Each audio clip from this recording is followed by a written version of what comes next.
국내 정치적인 물타기 이외에 있는 설명이 좀 어렵습니다. 대안이 필요했다. 김여정의 대미 입장 표명을 보면은 이것은 철저하게 북한식 화법입니다. 북한식 화법. 북한이 바뀐 거는 아니고요. 네. 그러니까 어쨌든 김정은이 원하는 거는 뭔가 그 정권을 하면 뭔가 가장 중요한 성과가 있어야 되잖아요. 네. 환경과 여건을 보면은 그 김정은과 트럼프 간의 만남 그렇게 그 가능성이 높진 않다. 가장 큰 장애물이 네. 러우 전쟁입니다. 네. 러우 전쟁에서 가장 수혜 국가가 북한입니다. 북한. 우리가 이재명 정부 들어와서 할 수 있는 최선의 대안이 무엇일까 했을 네. 때 페이스메이커 역할을 꺼낸 거고, 단 문재인 정부 때처럼 남북미 정상이 모이는 부분에서 이재명 대통령께서 함께 사진을 못 찍을 수는 있어요. 그 부분은 판이 많이 박혔기 때문에 어쩔 수 없다 이렇게. 묘하게 또 흘러가고 있는 것 같습니다.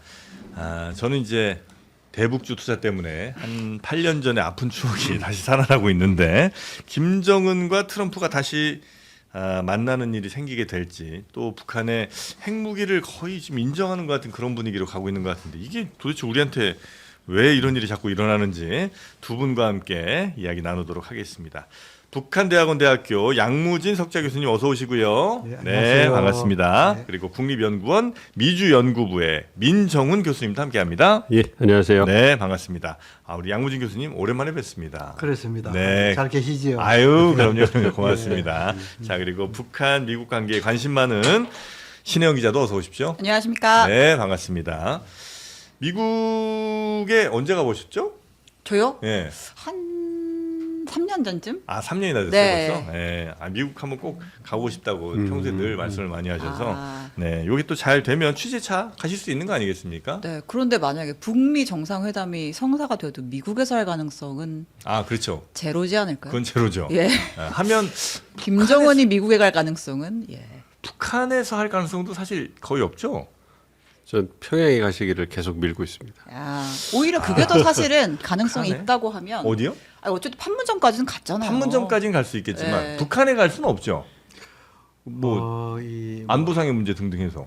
북한에 못 가는 법 없지요. 왜냐하면은 네. 그 2000년이죠. 2000년 예. 12월쯤 돼 가지고 네. 그 당시에 클린턴 대통령이 네. 만약에 고 민족 후보가 네. 됐으면은 평양에 갔겠지요. 그러나 그 당시에 고가 떨어지는 바람에 평양에 못 갔는데 어쨌든 간에 갈 수도 평양도 있어요. 장소로서 완호된 중에서 하나다 이렇게 봐야 되겠죠. 그러나 가능성이 그렇게 높은 것은 아니다. 좀 가능성 좀 높은, 만약에 한다면 가능성 높은 지역은 예전에 이제 베트남 얘기 했었으나 거기 네. 이제 다시는 안 갈 것 같고, 김정은이 거기 다시는 안 갈 것 같아요. 아마 지금 이제 김정은 위원장의 그 이동 수단이 네. 비행기냐, 어찌 아니면은 베트남은 안 가요. 열차냐, 네. 막 그래가지고 다 있겠지만, 베트남 과거 자존심 때문에도 안 가지.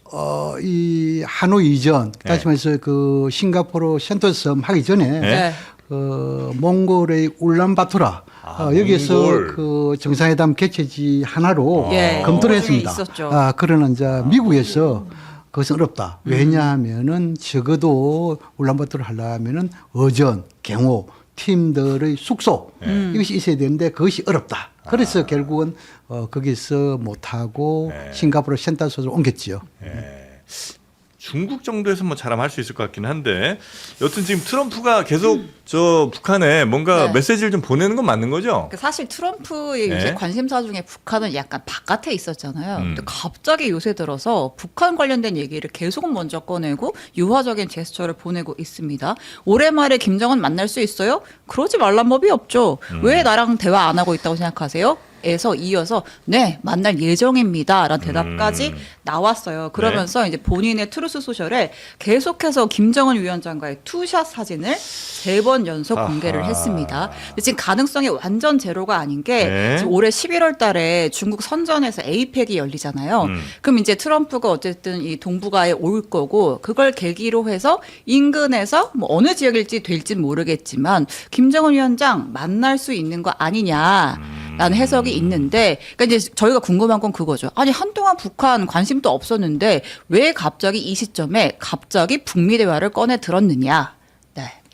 왜입니까? 그러니까 뭐 중간 선거에 활용하려는 속셈일 수도 있고, 아니면 진짜 북한이랑 뭔가를 좀 해서 그 노벨상 한번 좀 다시 한번 땡겨보려고 하는 걸 수도 있고, 하여튼 뭐 이유가 있겠죠. 뭐라고 혹시 보시는지. 아니면 뭐 북한이 러시아랑 너무 좀 협력하네. 뭐 그런 걸 수도 그 있고. 견제용으로 예. 그럴 수도 있고. 예, 뭘로 보십니까, 우리 교수님께서는? 저는 국내 정치형 물타기로 보고 있습니다. 물타기다. 예, 그러니까 이란 전쟁이 예상보다 너무 길어지고 트럼프 대통령이 쓸 수 있는 옵션이 거의 다 떨어졌어요. 예. 군사적 옵션도 이제는 효용성이 떨어져서 지상군 투입백은 없으니까 예.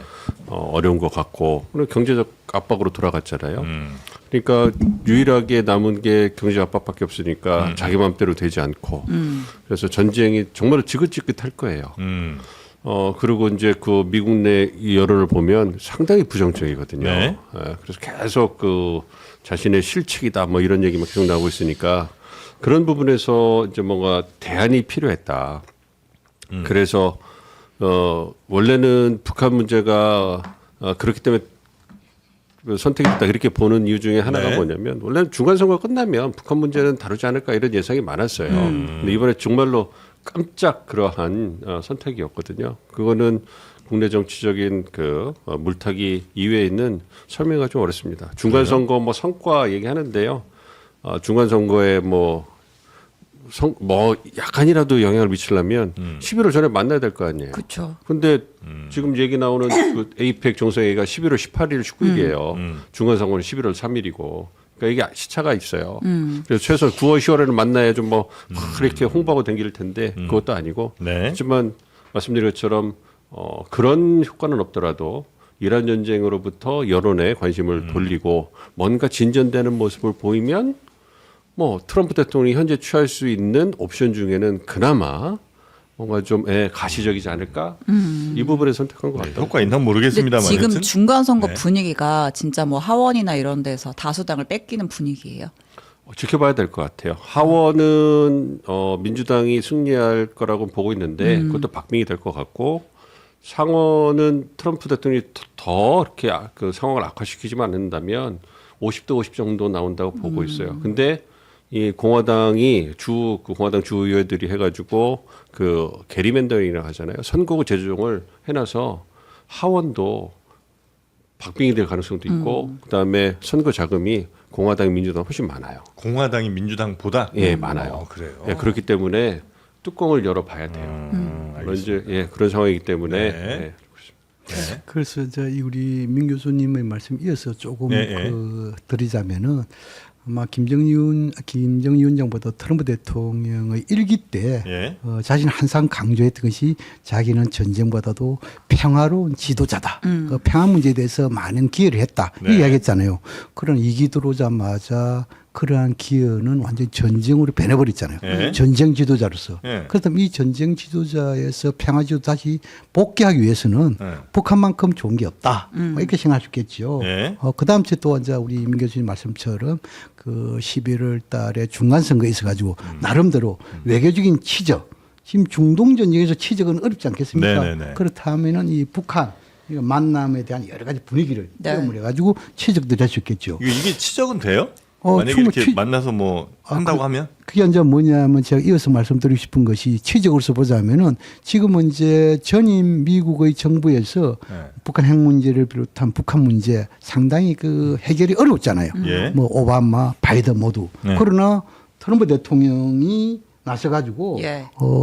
완전한 해결은 아니지만 그래도 북핵 문제를 어느 정도 완화하는 그런 측면이 된다면은 전임 정부와 상당히 그 일종의 비교 우위가 될 수 있겠죠. 막 그런 것도 노리고 있는 것이 아니겠느냐 이렇게 볼 수가 있습니다. 네. 뭐 정프로가 막 얘기했었잖아요. 아, 베트남 진짜 안 가지 않겠냐. 그러니까 북한 입장에서 호응이 있어야 사실 그게 가능한 건데 한 번 속지 두 번 속냐라는 취지의 논평을 계속해서 내왔잖아요. 북한이 안 네. 만날 거야라는 입장이었는데 또 최근에 약간 북한도 온도 차가 생긴 것 같아요. 변화가 있는 것 같은 게 뭐라고 해요? 김여정 명의로 이제 입장문이 나왔거든요. 예. 그러니까 북미 지도자들 간의 소통에 대해서 나는 알지 못한다. 아마 유일하게 내가 모르는 사안이 그거일 텐데, 근데 모르긴 몰라도 두 지도자들의 관계는 훌륭하다.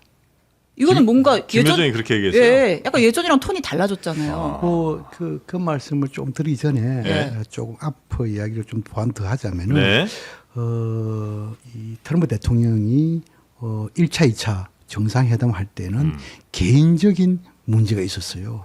다시 말해서 이 1차 정상회담 센토사 그때 뭐 네. 사법 리스크 때 같은 거 터졌잖아요. 1차 때 어떤 문제냐면은 네. 트럼프 대통령이 집무실에서 집무 시작하자마자 한상 폭스 뉴스라든지 CNN 뉴스를 보면은 예. 트럼프 개인의 문제에 대해서 하루 종일 방송이 나왔어요. 그게 뭐냐 하면은 부적절한 여성과의 관계였어요. 네. 그 서태판이라든지. 네네네. 그 이것을 갖다가 이슈 체인지에 필요하단 말입니다. 이슈 체인지를 하기 위해서는 북미 간의 역사적인 정상회담 외에는 없었어요. 그런데 이것을 딱 밝히니까 이 이슈 체인지 됐어요.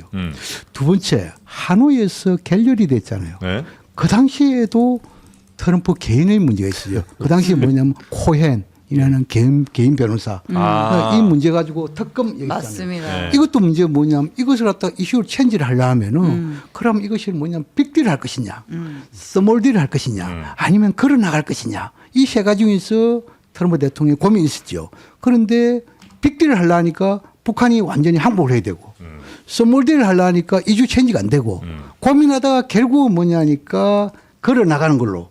이렇게 해가지고 이슈 체인지 돼가지고 그 당시에 코엔 변호사 이것이 방송에서 사라졌습니다.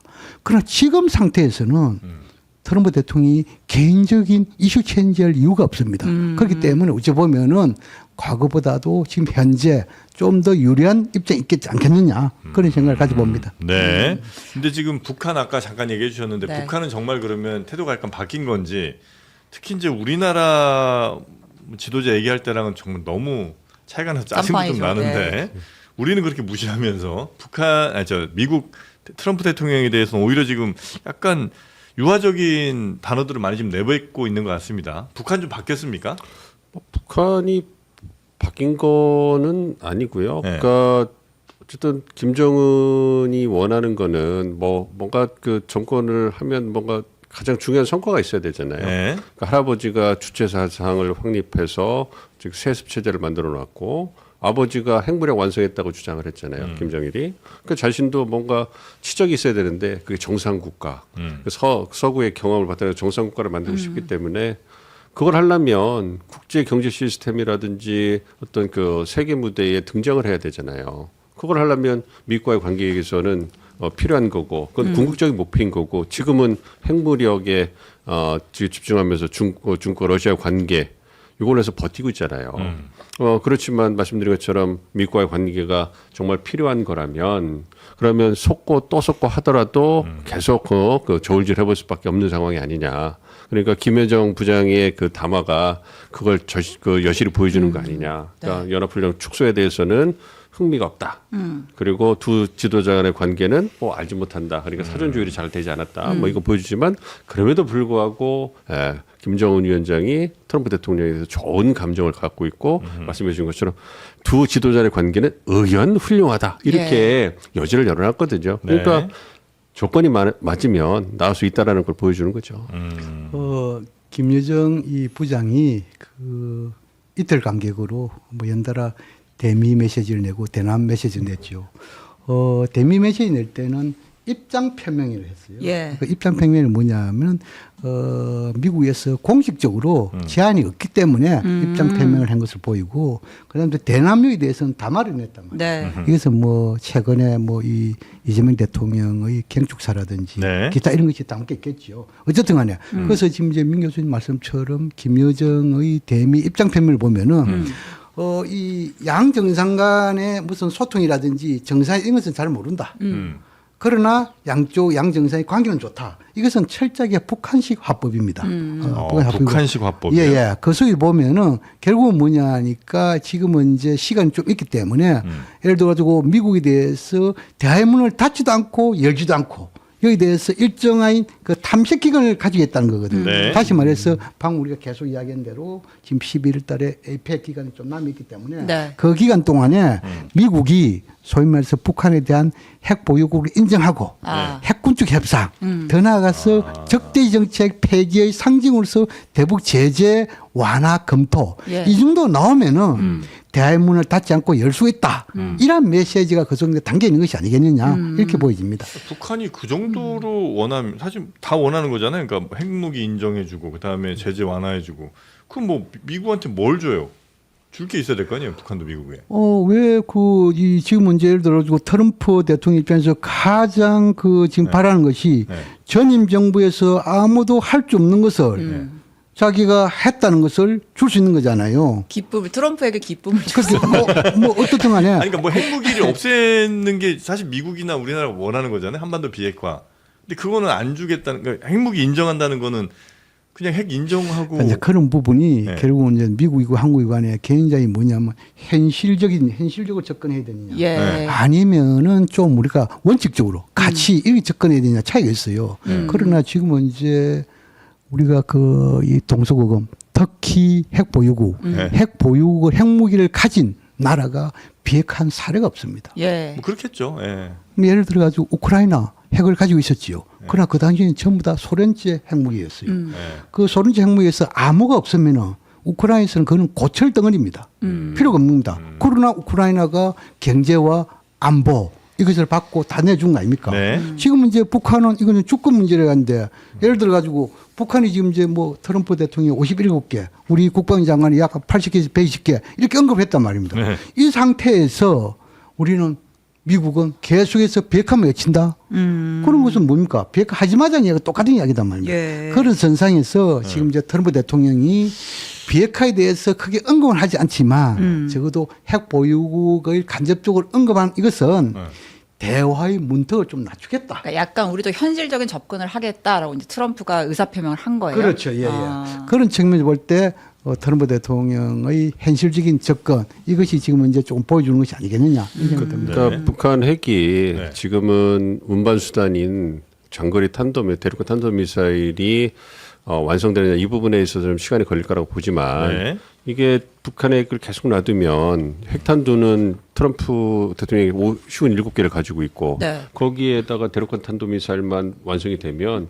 그 미국 본토를 직접적으로 위협할 수 있는 안보 위협이 되는 거예요. 그러니까 그거를 통제하고 관리를 해야 된다. 왜냐하면 비핵화가 예전에는 가능하다 생각해서 하노이에서까지 만나면서 했는데 한 10년 시간이 흐르면서 북한의 역량이 커졌단 말이에요. 그러니까 지금 워싱턴에도 북한이 비핵화는 가능성은 거의 어렵다? 없고 그러니까 이제 현실적으로 군축협상 그러니까 그 핵력량을 더 못 만들고 줄여나가는 그런 접근을 해야 된다. 만약 그렇게 해서 미국이 원하는 것처럼 그 대륙간 탄도미사일을 개발을 안 하고 핵무기를 조금씩 줄여나가면서 하면 그거는 전임 미국 행정부가 못한 걸 하는 거잖아요. 그러니까 비핵화라는 허황된 중장기 목표지만 그것 때문에 대화의 문을 완전히 닫고 오바마나 바이든 했던 전략적 인내 이런 걸 하는 게 아니라 외교의 문을 써서 선봉에 서가지고 어쨌든 북한 문제를 개선하는 진전을 이룬 그리고 적대시 정책을 줄이면서 뭔가 북미 간의 관계 개선, 뭐 평화선언도 하고 연락사무소 설치도 하고 원상할마 프로젝트에 미국 자본이나 기술도 들어가기도 하고 이런 모습을 해서 한반도 안보상을 관리하는 미국의 우호적인 환경을 만들었다. 이런 거가 이제 평가가 되면 네. 그거는 역대 어느 미국 대통령도 못한 거거든요. 네. 그러면 트럼프 대통령이 얼마나 좋아하겠습니까? 피스메이커로서. 근데 그것이 이제 우리 이제 이 선글라스 우리 앵커 말씀처럼 선글라스 정리. 예, 그리고 지금 이제 이 미국에서는 뭐 줄 것이 좀 있지만 북한에서 줄 것이 뭐냐 이에 네. 대해서 이제 우리 민 교수님 말씀인데 그 이어가지고 저는 민 교수님 지적이 상당히 중요하다고 생각합니다. 지금은 이제 북한이 줄 수 있는 대목이 네. 핵실험을 중단한다. 그리고 미국이 가장 우려하는 본토까지 나가라는 ICBM 이것을 갖다가 안 예를 들어 가지고 만든다? 안 만든다는 것보다도 시험을 중단할 수 있겠죠.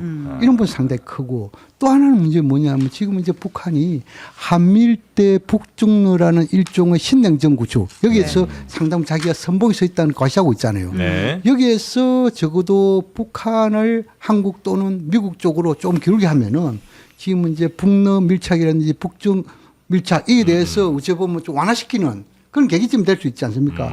더 나아가서 북한의 변화를 하려면 적어도 대화하고 교류 협력하면은 네. 변화가 가능합니다. 그리고 지금 이제 북한이 변화한다면 뭐 예를 들어 테러 이런 문제라든지 사이버 테러 문제라든지 상당히 완화될 수 있겠어요. 이런 측면 보면은 미국에게 상당히 그 받을 수 있는 것이 어찌 보면 가치를 따지면 적지 않다. 저는 그렇게 생각합니다. 우리 정부는 여기서 역할 없어요? 한국 정부 역할이 있습니다. 뭐요? 왜냐하면 지금 이제 트럼프 대통령이 지금 이제 그 김정일 위원 러브콜을 보낼 때 그분이 러브콜을 보냈지만 과연 그 속에 엄청나게 디테일하게 준비를 하고 있느냐.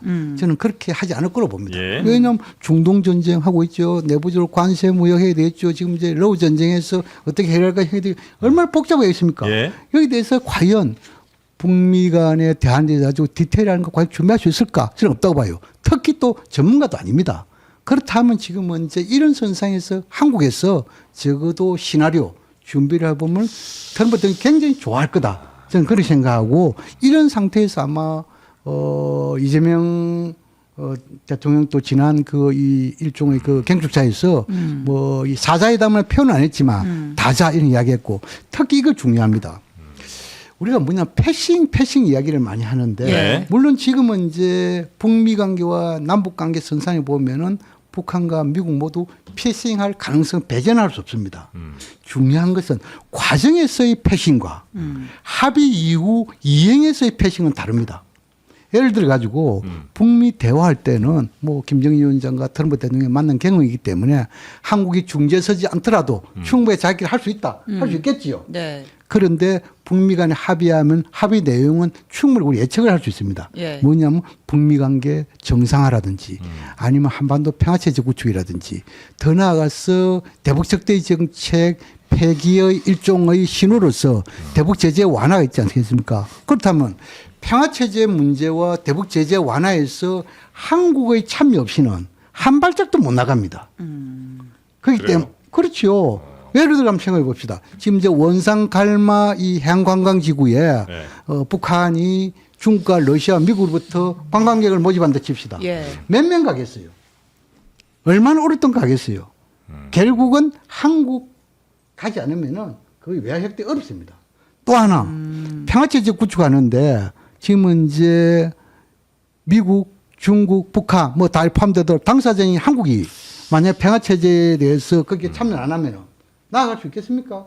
그래서 아마 제가 보기에는 이재명 대통령께서 피스메이커 트럼프 대통령에게 자신은 페이스메이커 다시 말해 조력자 이것은 이러한 그 북미 간의 대화 이후 합의 이행에서 우리의 참여 없이는 어렵다는 걸 충분히 예측한 상황에서 저는 강조하고 있다 이렇게 생각합니다. 북한은 뭐 겉으로는 적어도 우리를 이제 완전 패싱하는 것 같고요 느낌이 우리랑 상당히 적대적인 감정을 네. 더 많이 갖고 있는 것 같고 그 다음에 이제 핵심은 그러면 북한이 미국이랑 뭔가 대화를 할 때 미국이 그런 정도의 문제는 아니면 뭐 이것과 관련된 거는 한국과 같이 이야기를 해야 된다라고 만약에 미국이 해주면 우리가 이제 할 역할이 좀 있는 건데 미국이 만약에 우리를 별로 이렇게 뭐 믿지 않는다거나 아니면 우리의 역할이 별로 없다고 생각해서 그냥 북한과 직접 그냥 대화를 해버리면 사실 우리가 할 게 없는 거잖아요. 근데요, 네. 그 교수님 말씀해 주신 것처럼 미국이 그렇게 북한과의 대화를 준비하는 데 있어 디테일이 있어가지고 네. 그렇게 열심히 하지 않습니다. 그러니까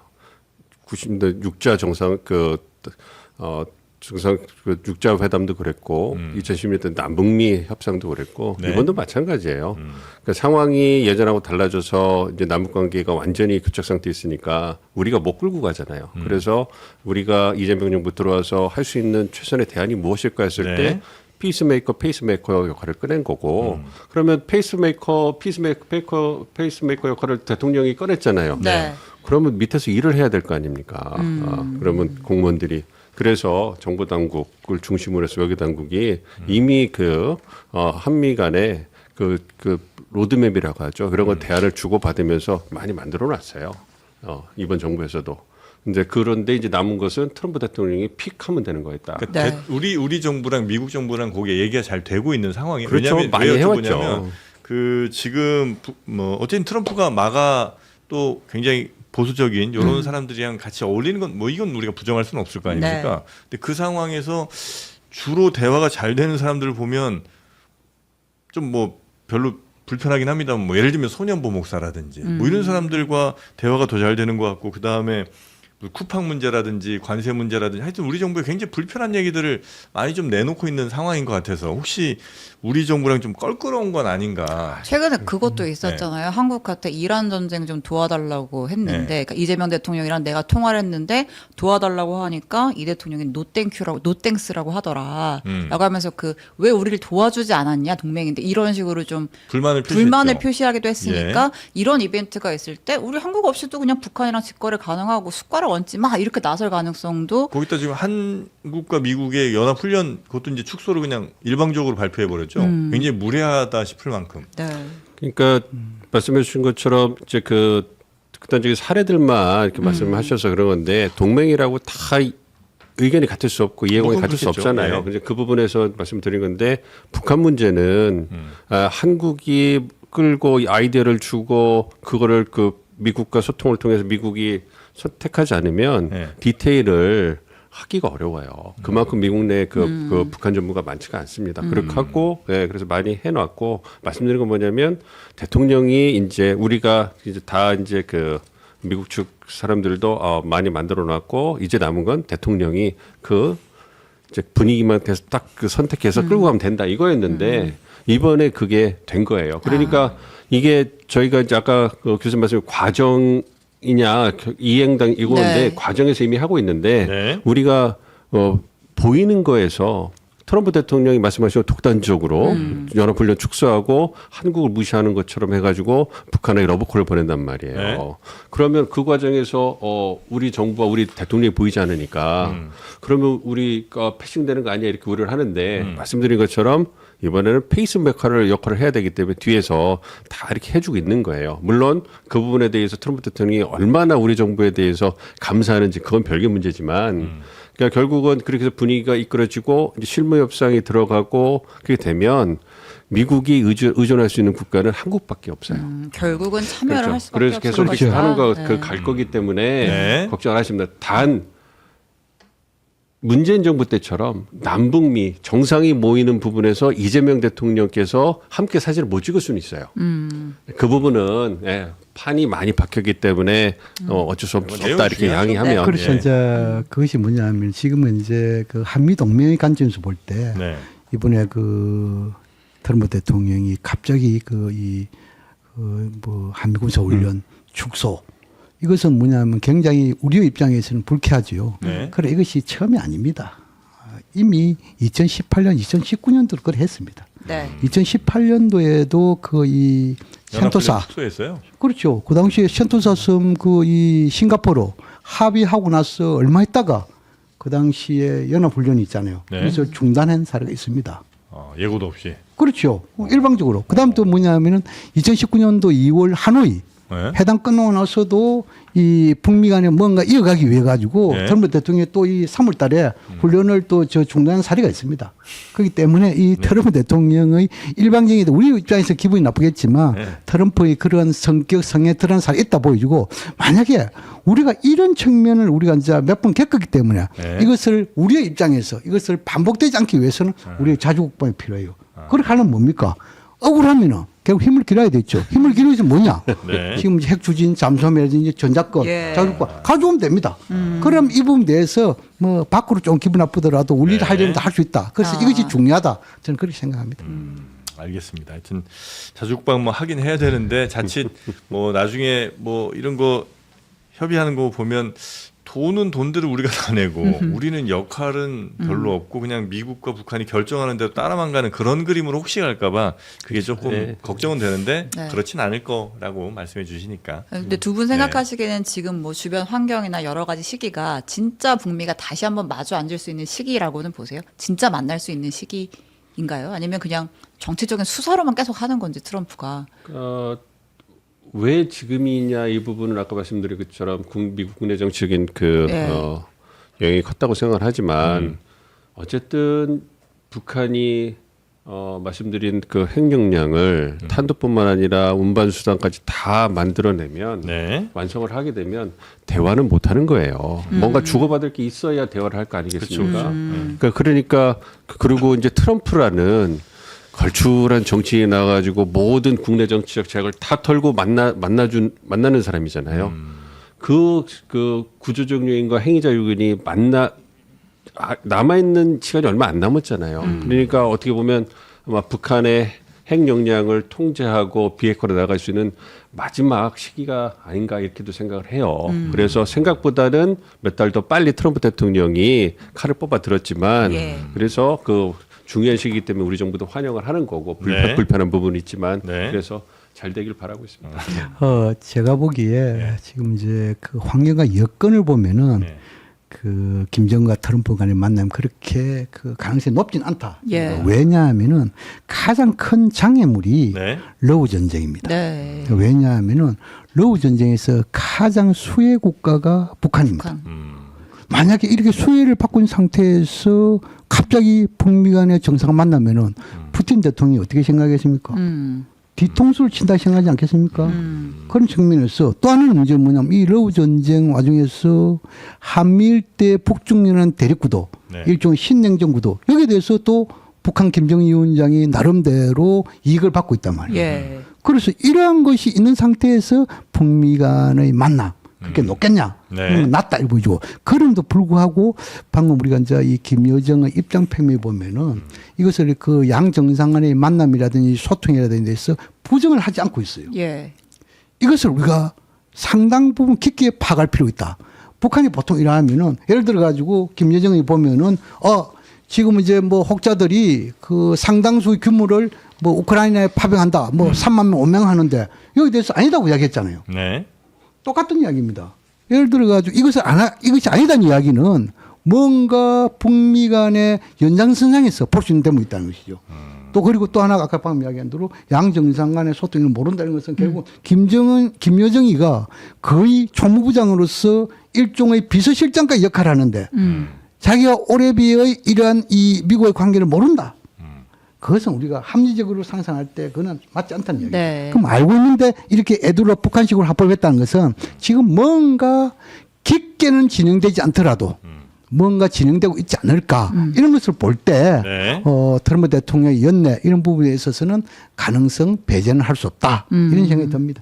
요새 최근 북한이 좀 먹고 살만하다 이런 얘기들을 하잖아요. 예전보다 사정이 많이 나아졌다. 러시아 우크라이나 전쟁 파병하면서 얻은 이익도 있고 또 이제 중국과의 무역도 뭐 코로나 이전 수준으로 좀 확보가 돼서 지금 좀 약간 자신감이 많이 붙은 상태다라는 얘기들이 있는데 맞나요? 지금 이제 그런 것은 우리가 딱 측정을 할 때 한 두 예. 가지를 봅니다. 그 환율이라든지 예. 그다음 이 뭡니까 탈북자 있잖아요. 네. 이런 숫자는 일 보면 줄고 탈북자가 거의 있다면서요. 없습니다. 그다음 물론 북한도 지금 이제 알곡 생산을 많이 하고 있지만 그 일종의 주식에 대한 식생활이 많이 변화되었어요. 그렇게 식생활 변화 그리고 알곡 정배 더 나아가서 방금 우리 신 기자님께서 말씀하신 대로 북러 밀착 상태에서 파병 대가로서 에너지라든지 식량이라든지 많이 들어오고 있지 먹고 않습니까? 사는 문제가 상당히 해결됐다. 예, 또 그리고 지금은 이제 북중 간에 거의 이 경제가 복원되어 가지고 그 코로나 이전 상태로 지금 이제 되겠다는 것이 다수의 평가 아니겠습니까? 이런 걸 볼 때 지금은 이제 김정은 시대 특히 지금 상황에서 북한이 경제적으로 불편함은 있지만 그렇게 어려운 상황이 아니다. 네. 다시 말해서 한국이나 미국에 손을 내밀 정도의 어려운 상황은 아니다. 이렇게 이해하면 될 것 같습니다. 그러면 협상이 잘 안 되겠네요.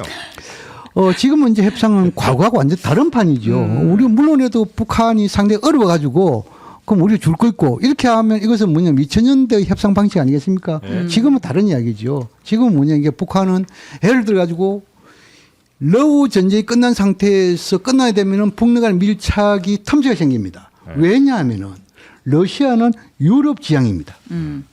북한은 아시아 지향입니다. 그럼 완전히 다릅니다. 예. 그렇다면 여기 대해서 밀착해서 텀지가 생기면은 북한은 자연스럽게 북중 관계를 강화합니다. 네. 왜냐하면 러시아로부터 그동안 받았던 거 못 받게 되면은 중국도 받아야 되잖아요. 그러면 중국은 또 미중 관계 선상에 봤을 때 북한에게 미국하고 대화하시라고 중재자 역할을 합니다.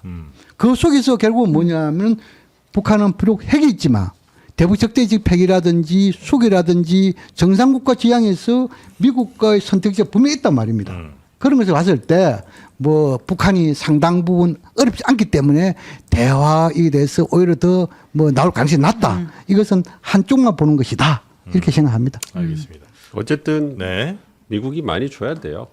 북한의 몸값이 올라갔고 그리고 트럼프 대통령이 그렇게 만나고 싶어 하시잖아요. 네. 그러면 좀 더 많이 줘야죠.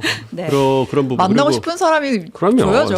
선물 보따리 갖고 가야죠. 예. 그래서 2019년에 하노이 회담 결렬될 때 가장 중요한 게 대북 제재 일부 해제를 미국이 해주지 않았거든요. 네. 트럼프 대통령 이번에는 그걸 해주지 않을까 기대를 하고 있습니다. 네.